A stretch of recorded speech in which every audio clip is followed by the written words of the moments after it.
Hello to each of this live and see me sitting here. My name is Larry D. Reid, and I am the host of an entertainment news and talk show called LarryReidLive. And you're actually on my channel, but I'm not doing the show. I'm in the car, some things on my mind, and so I decided to talk. Um, and I want you to take a moment to just talk with me and chat with me, and hopefully I see your comments. Yeah, I can see your comments. Good, I can see your comments. Hit like and share. And it's my baby girl, my oldest baby. She's in the car with me. And I just want to have a conversation because, the climate and where we are at and what we have going on. I'm constantly in thought. I have to continue to work and do my job and stuff. And my job actually make it to where I have to probably entertain a whole lot more information than most of us take in a day on purpose. Yeah, she's beautiful. She's like her daddy. That's why she's beautiful. Okay. Well, anyway, so I got up this morning, done my breathing, my little fake black man yoga. I ain't never been in no yoga class, but I do the stretching. I find some solace in just stretching my bodies. And done my praying, and I got up. Well, I got back in the bed because I didn't really want to get up this morning. And then Shamaka hit me up and said he had to go a couple places. And I said, I really need to go somewhere. I said, okay, you come over here and I'll meet you. I went in there, talked to my baby mama and my kids for a little bit, slipped on some clothes and went on. Oh yeah, somebody said, Larry, this is my normal. Somebody said this fits you. This is how my kids said something about this today. If you've been following me a long time, even before I started the platform in 2016, you know that I'm a joggers and t-shirts and sneakers type of guy. But if I'm not in that, I am in an African shirt, some sandals, and some linen. You're gonna find me in between one of those outfits. And it's been like that for I don't know how many years. Oh God, for several years. So I slip. That's usually what somebody would wear to church or something like that. But anyway, so I got plenty of African shirts. Yeah, I got my mask. I'm in the car. I'm gonna have a mask for. My mask is right here in my bag. Let me get to the conversation. Okay, so I had to read a whole lot of information this morning. I also perused the Facebook page of a lot of my white friends. And I began to, said we need to coordinate our times. They said, why did Bishop Bernard Jordan just go live on Facebook? Y'all need to coordinate no times. Yeah, to catch us together because we are very good together. Thank you so very much, Tia B, for that donation. And I did see that DM. I just didn't get time to respond back. You can only imagine. So as I began to look, I looked at some of my white friends' pages. Many of them, most of them, and when I say friends, I mean Facebook friends, because some of them I do not talk to regularly. They made statements and made comments that let me know that this black man getting murdered, and it happened in front of the whole world. They really felt that, and in that moment, they understood not just the aspect of we have bad police, not just the aspect that police reform needs to happen, but their humanity got touched, and they realized, this is a person that just got killed, and I saw his life leave his body. They got touched with that, and they couldn't help but feel as though it was inherently racist. If the event wasn't inherently racist to them, they actually are speaking and talking in a way that let me know about them, that they're clear on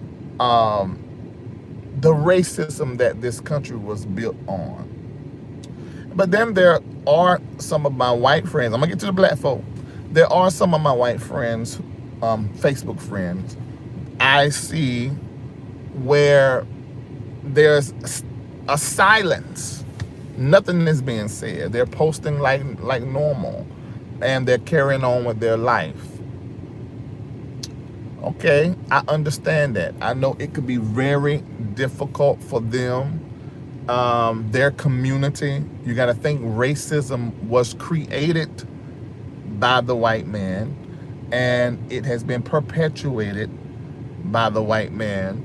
And so probably most of their friends, if they begin to speak out concerning certain things, it's going to be very difficult for them.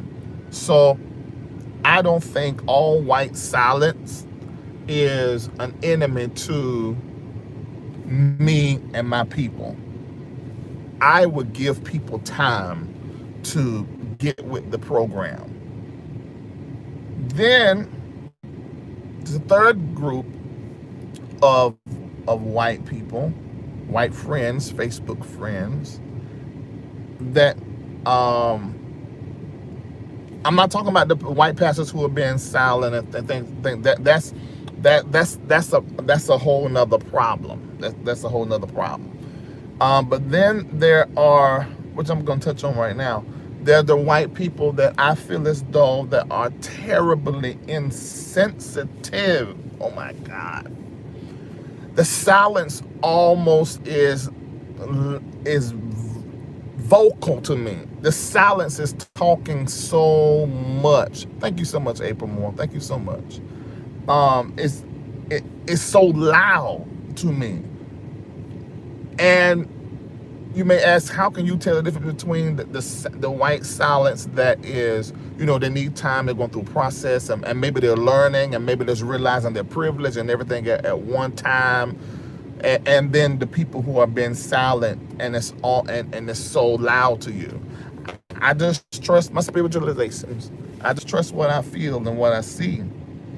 And because these same people are very vocal about not kneeling when it comes to the flag, the American flag. These same people, some of them, post the Confederate flag. Now, for those who don't know, baby, I only know if you know anything one time out. But the Confederate flag, a long time ago, let me tell you, a long time ago, there was a president by the name of Abraham Lincoln. You know what it is? Okay, well, Abraham Lincoln, he was like the one that was responsible for freeing the slaves. But there was a big war that happened. Did you know that? Okay, you already know. Let me do my line there if you know. So it's a big old war. Abraham Lincoln, blah, blah, blah, blah. And basically the war, this is the problem, because the whole flag thing is layered. Because the war, you got the Confederate states that want to break off from the Union, where the Union would be like today, the 50 states, the United States of America. I called it the United States of America. It's like the Union. So they wanted to break off from the Union. And these were southern states. Mississippi, Alabama, South Carolina, Georgia, I'm in Atlanta. These states wanted to have their southern heritage. They wanted to be able to make their own decisions. They didn't want to be up under the taxation of the Union and a whole lot of other things that they wanted to hold to the southern way, which at that time was white slave owners, and they wanted to continue slavery. That's really the main thing. Well, that's what it is to us. But I do understand that for some white people, especially the older ones, it was about I fought in the war. A lot of us died because there was a war. I fought in this war, and my golly, I'm an American. And I fought in the war with the Confederates. But there's a piece there that y'all wanted to keep us enslaved, and y'all wanted us to remain slaves. And not just that, but in your statements, in your conversations as if they stood your doctrine rather. You said that the Negro is less than the white man.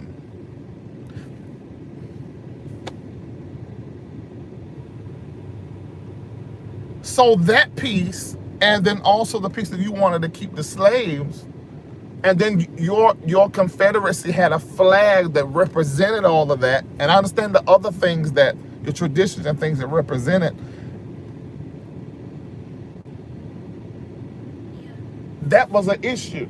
That's an issue. So when we see somebody with a Confederate flag, the first thing we think is that you think your white makes you better than us, and you really think that I'm less than you, and that you really wish that my people could have stayed enslaved.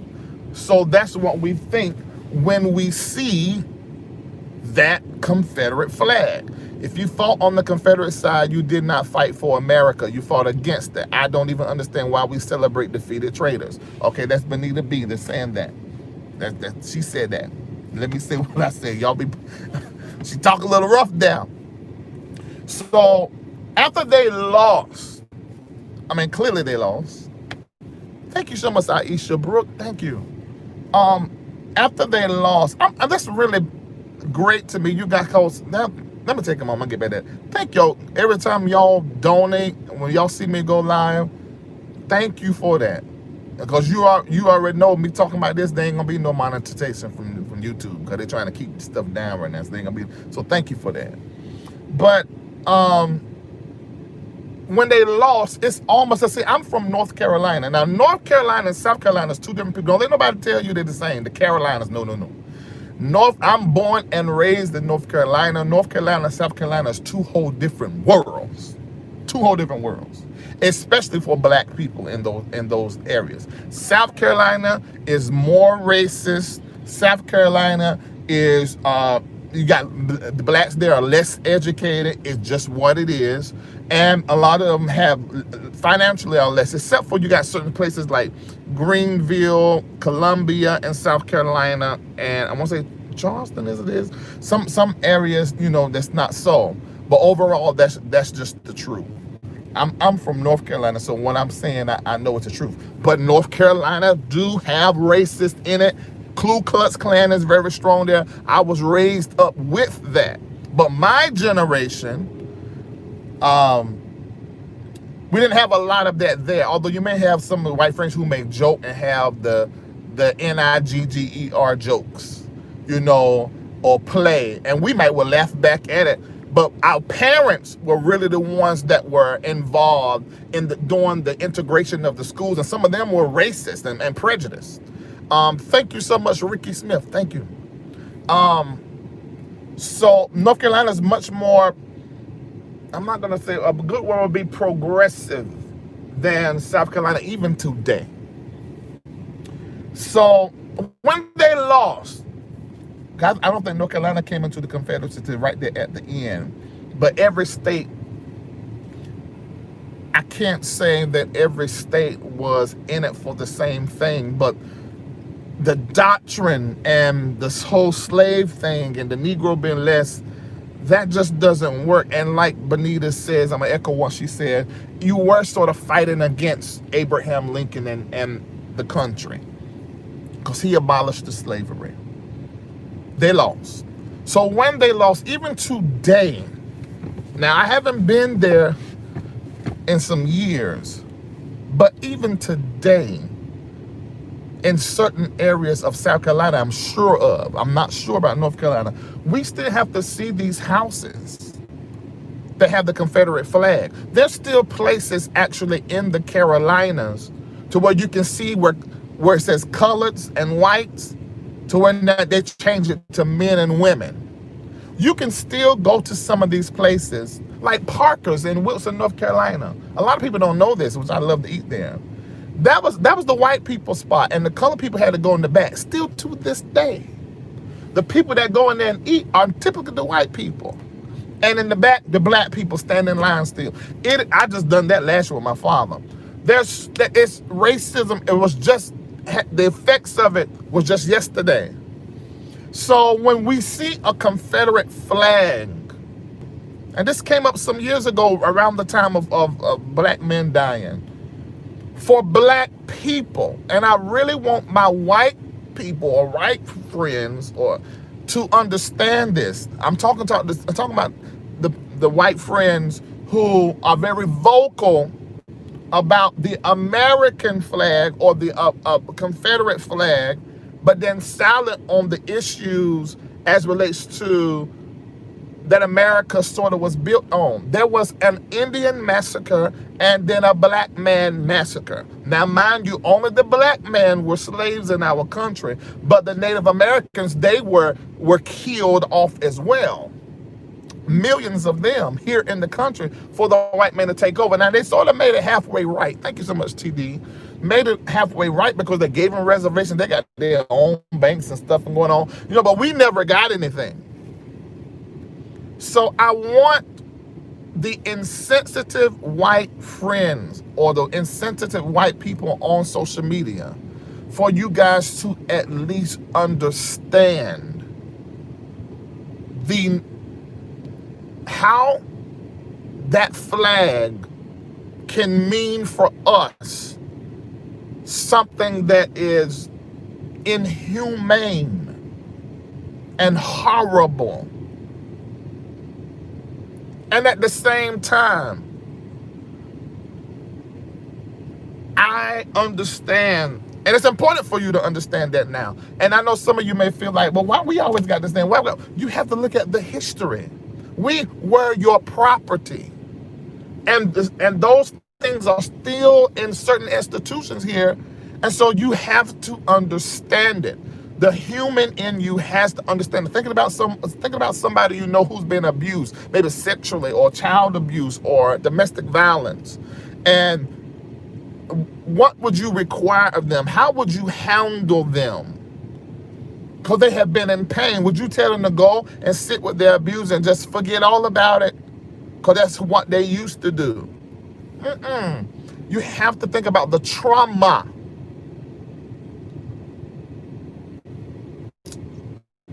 Oh my God.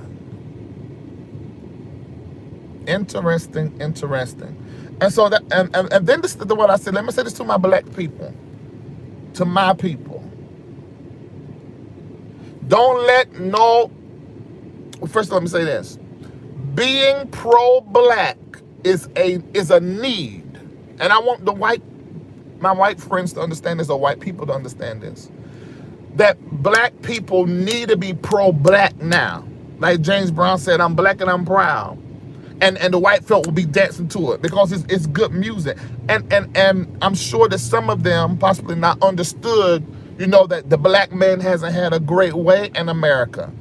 So we need to celebrate. We need to have that month of February. We need to celebrate, the first black person to do this or that. Because we were raised to know your history and not ours in a country that we built and that you stole from our colored friends, Native Americans. So we need all of this. Give us the opportunity to celebrate, to work through our anger, to be upset, to say some things we've been wanting to say. We had to look at all these TV shows and we were never on them. If we were, then we were the maid, we were the help. We never seen any money with a black face on it. We just saw a black president, and that changed a lot of our lives. My daughter has a different brain than mine because she grew up with like 8 years of her life with a black president. So we need Harriet Tubman. Y'all killed it last year. Y'all said you're going to do it. You danced it in front of us, then you took it away. And now Harriet Tubman is not on a $20 bill. Can y'all bring that back? Give us that before we go into digital currency. We need to have some money that spends and has worth with a black person face on it. Because all the money we've ever had has been telling us that a white man has to give us the permission, who gives us the power to buy. I really want the white people to begin to understand, and you got to make each other understand, because I'm saying all this, but I know I'm a black voice. So it's extremely important to me to tell my people to go ahead and go through the pain of it. And please, because I see this is what I'm gonna say to y'all, you ain't gonna like this. What really concerns me is like we're becoming our oppressors, because it's almost as if we can't make the white race, we can't do them like they did us. And then maybe this is my spirituality talking, because I'm not gonna do unto somebody that I don't want done unto me. And it looks like some of you, like I made a post about Justin Bieber, and Hollywood Unlocked is where I got it from. They're bringing it back up when he was making jokes with the N-word, but he was a child. And I said this before I saw this post today. I said this in a live the other day. Digging up people's old tweets and old posts, white people, and then making them lose their job and their careers because of it. I don't know if that's proper. And I do understand that networks and TVs have to do that. TV stations have to do that because of sponsorships. I do understand that. But at the same time, give people space to change. Don't be, just like you are just been shocked and woke up since the George Floyd thing. Give white people the time to wake up to the fact that they have been privileged. I know you can't be white and not know your privilege. That's not true. I know some white people that did not know the difference because of how they was raised. We got to think about demographics. We have to think about these states and these counties. Everybody's in a different world, and some people do not know. So we got to give them time to work through some stuff. Somebody said dual citizenship. I see you, LaToya. There ain't nothing wrong with that. In fact, this is made in Ghana. All of the ones I got, there's like several ones. I just don't come on camera with them on. But you probably gonna see some old pictures of me wearing some different ones. They all were handmade in Africa. I done it to support Africa. I used to buy them in Durham, North Carolina. Used to be a store there. But you have to give. We all are dealing with. And I'm going to say this, trauma.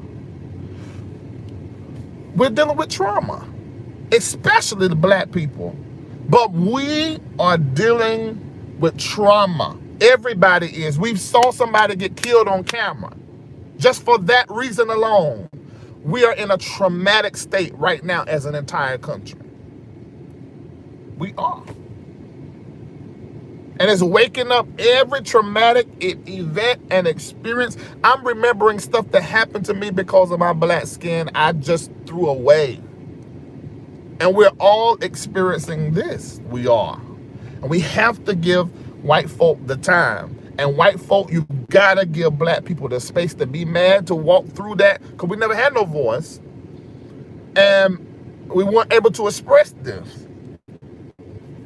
Do y'all know, before I get into that, did I finish the Confederate flag thing? I don't know if I did. But it's really important for those of you that fly that flag.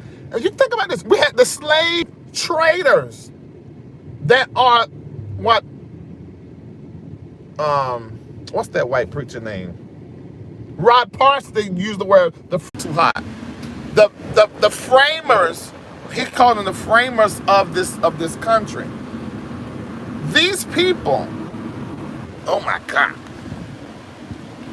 owned slaves. And we have whole establishments, statues, and things of that nature that have been erected in their name.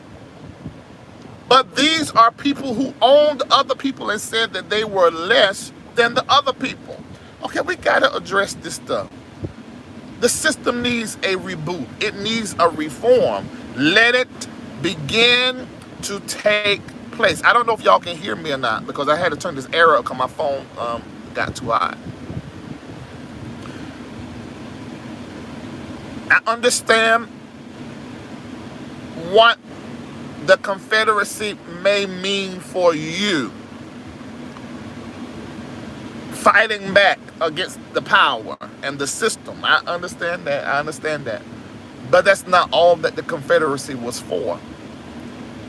And what your vice president said, Stephen said, that the Negro was less than the white man. And he said that this is a moral truth. This is like a principle. And believe that thing. And use the same Bible today. We use the same Bible today that they were using back then to just confirm all of this. Masters or servants obey your masters. All those different texts in the Bible. Okay, y'all, we got to allow this rebirth. And we're going to end up having a new Bible as well. I've already seen this. I know this is going to happen in the future. It's going to be totally... We got to go through the reform and get all of this thing that was been passed down, this sin in all of our systems. We gotta let that break down, deconstruct, and know that this deconstruction is divine. That's as far as the Confederate flag. And when I saw one of my friends made a post that about taking a knee and how it's important to respect the American flag. Well, let's go back into some history there. Now, the American flag, and maybe this is what Rod Parsley was referring to, because when you begin to read like some of the leaders, even in the George Washington, his writings, they wanted to have a melting pot of all different types of people, but they won't include in us. You gotta understand, this was never about us. It's about the different types of whites. Those that wanted to be free from Britain, from European control, come to America, that the home of the free, the land of the brave. But that wasn't including us. Somebody said the Confederacy doesn't mean anything to them. They did not start using that flag again until the 20th century when they were trying to promote segregation. That flag is about hate, period. You got to go back farther than that. Rod Parsley, I'm gonna post it. It's on his IG. It's still up. He hasn't taken it down. I'm surprised nobody didn't say, look, some of the stuff you saying here, because if we're going to respect the framers of the country, we have to also be able to call out their sin. We do not want to make that America great again. And Trump, with his smart self, sagacious Trump, is using that term to sort of play into his base that's still alive, you know, they're dying out, that remember that America and want that America. But that America is not good for us all. It's only good for the white man. But anyway, that's that. So if you're going to not taking the knee for the American flag, the people that find it disrespectful, I'm an American. I'm a black American, and I'm lightweight patriotic. And there are certain songs that you sing as relates to America.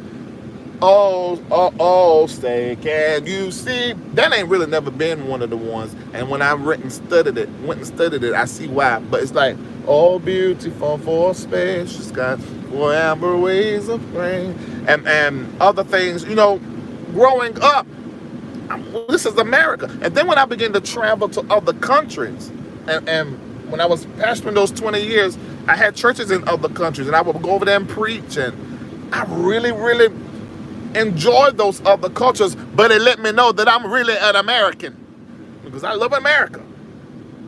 So I love America and what the flag represents to me. My former wife of 18 years, military, so we were a military family. So I can't help but love my country.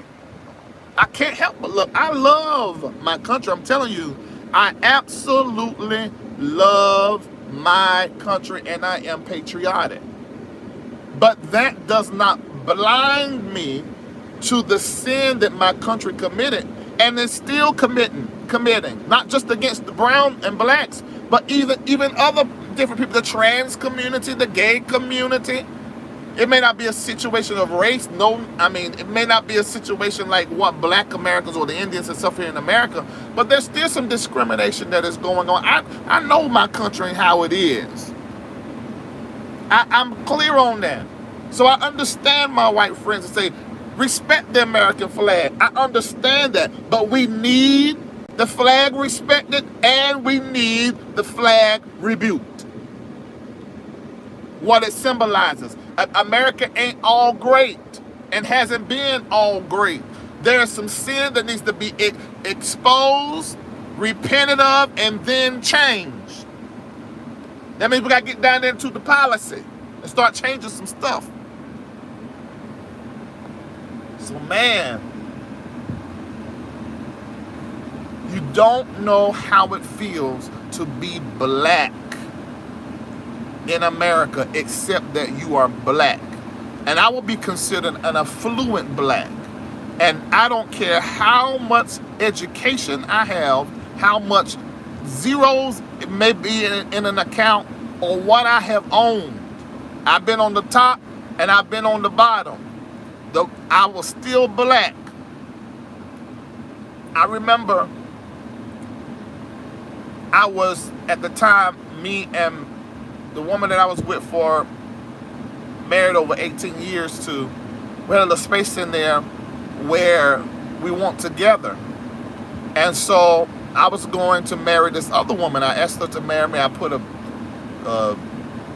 4-carat diamond. It was huge on her hand. I remember spending like $15,000. And she had children. She was coming out of a divorce. And I had my girls, and then I had like my assistants. Vincent was my admin assistant. He lived with me. Kendall, I just hired him. He lived with me. Then I had a cook as well. She was with me at one time. Well, she didn't come till later on. But anyway, so then her assistant, female, moving her in the house, and plus her kids. So I was looking for a new house, and this is in North Carolina.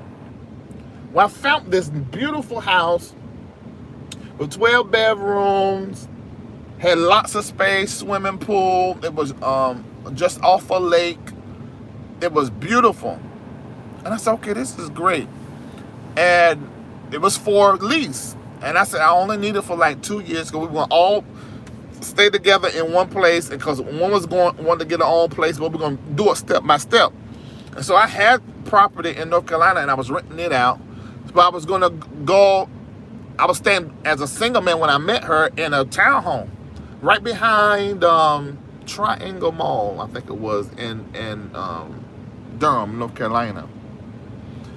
And so I found the place. I think I had to pay $30,000 or something. And so I'm going to the house to see it a second time. And so I had my cashier's check, and I was going there. Do you know what happened to me? Do you know what happened to me? Yeah, it was a house full, but the house was 12 bedrooms huge, the bathrooms, everything. So we had enough room.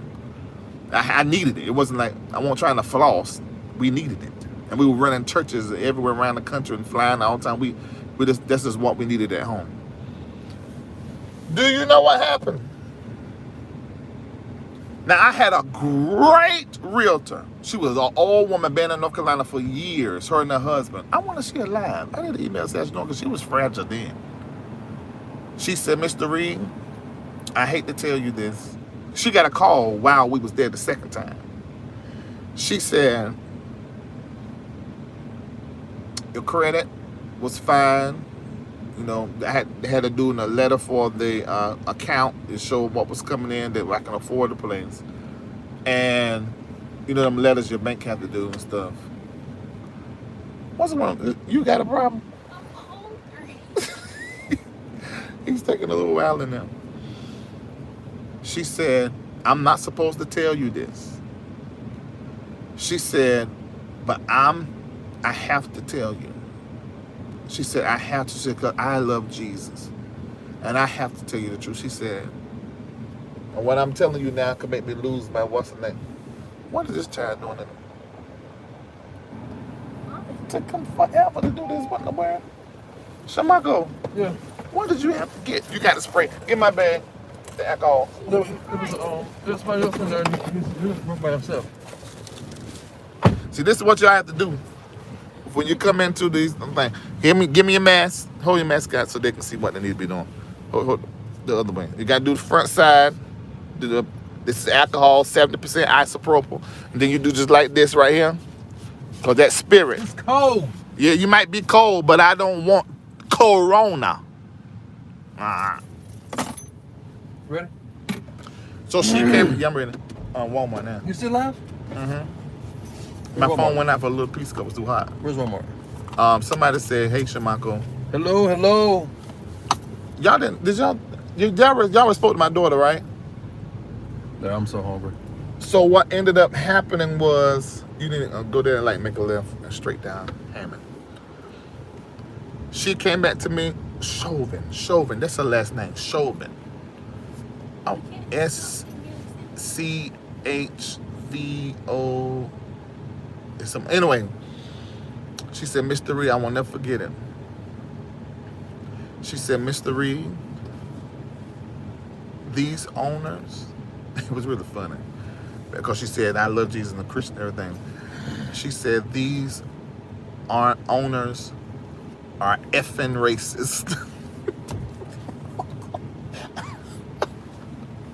And she just said Jesus.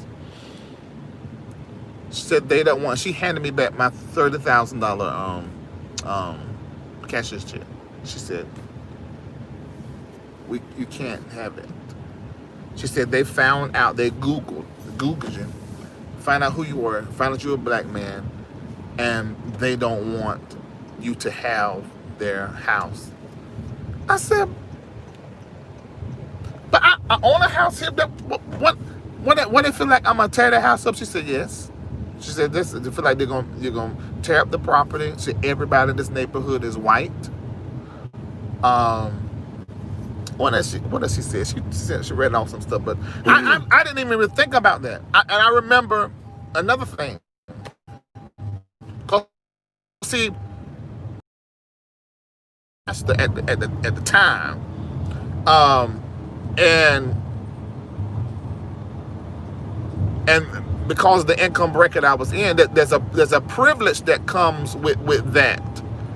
And you may say, well, it's just a financial privilege. No, to be black and affluent, that comes with a privilege. It's like being black and very talented, a singer or musician comes with a privilege. But in that world, we get chose first. We get ahead the rest. And ain't nothing wrong with having privilege, but you have to use your privilege to bring others above the scratch line, or you are evil. And so I remember distinctively, and Vincent could tell y'all this, if I had to go get some certain stuff done, man, I just thought about this as I'm sitting right here. If I wanted to be treated a certain kind of way, Michael, you probably know about this. You had a certain car. Yep. What you saying? Hold on, I'm turning so they can hear you. Say before you say no, I ain't lying. You had to drive a certain car. What car you wouldn't drive? You drive the best car. So, if I wanted to be treated a certain way, or I wanted whoever was doing something for me treated a certain kind of way, I'm saying, well, don't take the Honda or whatever I may have had. I said, take the Mercedes. Or the Cadillac. Or take the Escalade. I said, cause the rest of the black folk that stand out there, they're gonna treat them this kind of way, but you take that cause they're gonna come to you and just to show. Could walk by our people and they're like, hey, yes sir, how are you? Yeah. See, black people know that kind of stuff. We know those tricks and that kind of going on. Y'all, let me see if y'all know. It's true. Yep. But what about the black person that don't have no Mercedes or can't walk to Louis Vuitton, spend $10,000 cash, don't have a black card? What about that?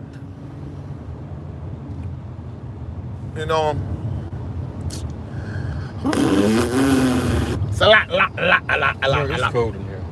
Oh, I had it because I'm doing it on my phone. It's a lot. It's a whole lot. Oh, restricted covenants. Yeah, redlining is what that was. And I got restricted covenants where I live right now, and the HOA lives right beside me. I don't have no problem. You know, but I'm gonna tell you, white folk, I'm gonna tell you, they are a certain kind of way, and some of that is not because they're racist. It's just the white people are different than black people, and they are sticklers for these devilish rules. That's why it's so quick to get on the phone. Well, you're not supposed to be here. Certainly you're not. You're not supposed to be here. In my neighborhood, you can't have a guest overnight parking on the street. I mean, every neighborhood is different. It don't matter if you're black and white. The restricted covenants or something. And you have to I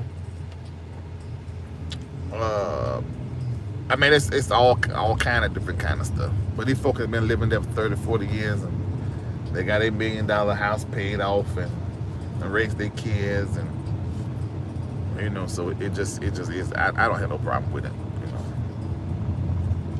So yeah. But oh well.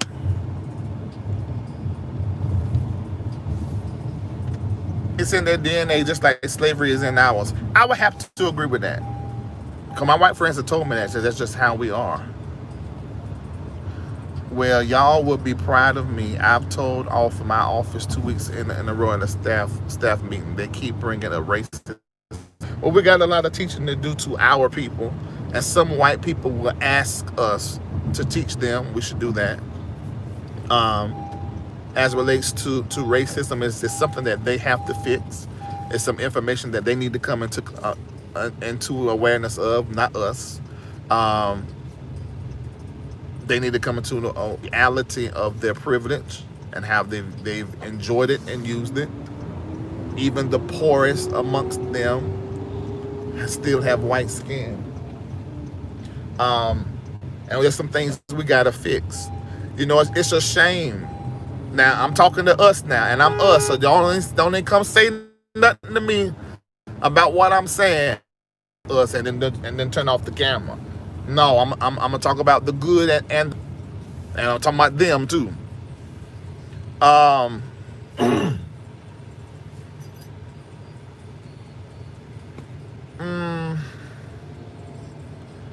I don't like that when black folk move into an area or into or start going to a school, that they tear everything up. Now y'all might get mad with me. It's not all of us, but it's some of us. And because it's some of us, over there? it's gonna be down there on the right. Because it's some of us, it affect all of us. And I don't like it. This ain't the one. It's the next one. Let's see life for a little bit. I know there's a lot to take in. It's the truth. It's not all of us, but it's some of us. And because it's some of us, yeah, it affect all of us. Cause we already got all these stereotypes. I don't like it. I'm pretty sure the white folk got to tell some of their white folk, will you not call the police for every little thing? Because when you do it, make it like we all Karens. We all Billy Bobs. But I'm talking to my folk.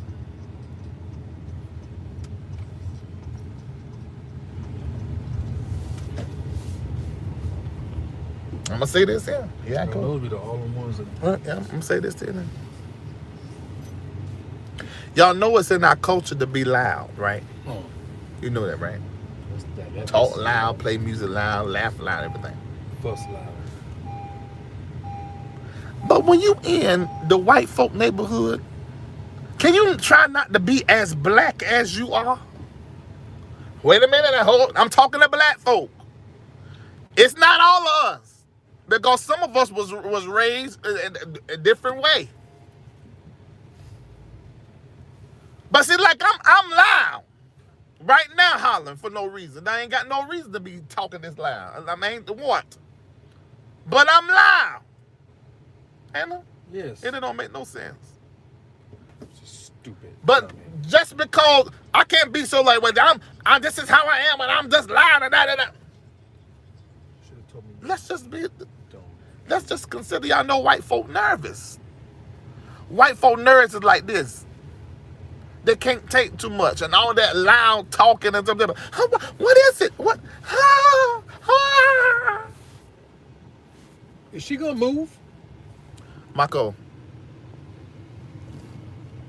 She's slow today. Christ, you got to turn around and see you got somebody behind. What, Marco?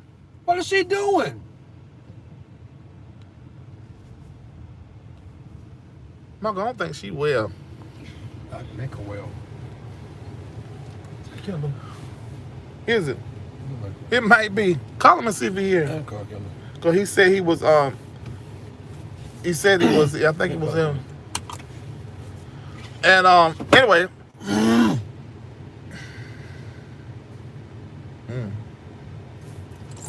I think that's all I'm going to say. There's one more black thing I want to say about us. Okay, I'm gonna say one more thing. I'm gonna say one more thing. Somebody said they play rock and roll. Yes, they do. Some of them don't like rock and roll. In fact, the white folk like our music. Let me see. This is stuff that some of us do, not all of us, but because it's some of us, it affects all of us.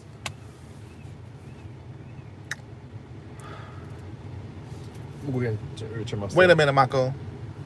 Oh, go ahead. Go right on ahead. You ain't got no patience for nobody but yourself. We sit right here in this car waiting for you to go in there and pilly pad around and probably still ain't buy nothing. I did. You sit right here and wait. Ain't got no kind of patience with nobody. I got so much to say. I'm okay. Hungry. We is too, but we waiting for you. Didn't we, Zaria? Okay. Okay, wait a minute. I'm going to say this last thing. One last thing. Somebody said, we are not the only ones culturally loud and passionate. That's true because the Puerto Ricans is like that, some rest of them, but I'm black. I can't talk about them. I can, but I ain't. All right, one last thing. I see what you said. We've been uncomfortable for centuries, and when you you can be comfortable at the same time. This is a melting pot, America. We be scared of some folk. We be scared of some folk. That is Skinner. Look at Skinner was at the Walmart, and there's I didn't get sick. Put your mask on before you open up that door. Oh my God. Okay, this thing right here. This is gonna be a problem. I need for black folk, black men, mainly, to pull your pants up.